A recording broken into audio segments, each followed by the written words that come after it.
Shirika la uwakala wa meli Tanzania yani TASAC limethibitisha kifo cha baharia raia wa Tanzania Mchama Maregesi Mongo aliyeuawa baada ya meli ya UAE aliyokuwa akihudumia kushambuliwa kwa bomu katika mlango bahari wa Hormuz wakati meli hiyo ikisafiri kutoka UAE kuelekea Oman.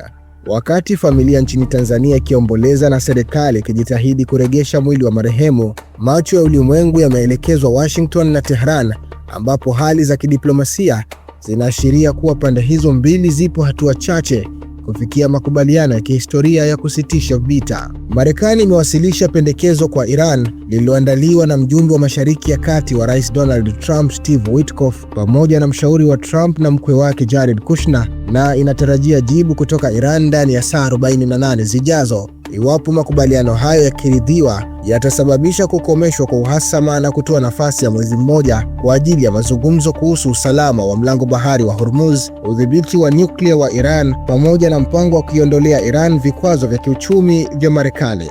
Sharti kuu katika pendekezo hilo ni Iran kusitisha uratibishaji wa uranium kwa miaka 12, muda unaowezwa kuongezwa ikikiuka makubaliano. Baadaye itaruhusiwa kurutubisha madini hayo ya uranium kwa kiwango cha kiraia tu cha 3.67%, huku kukiwa na ukaguzi mkali wa Umoja wa Mataifa ili kuzuia kabisa utengenezaji wa silaha za nyuklia kwa taifa hilo la Iran.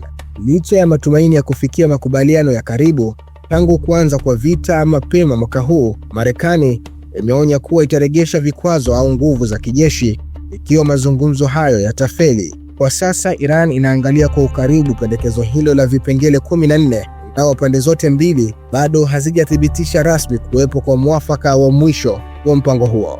Al Bashir TV, dunia na Afrika kwa lugha yetu.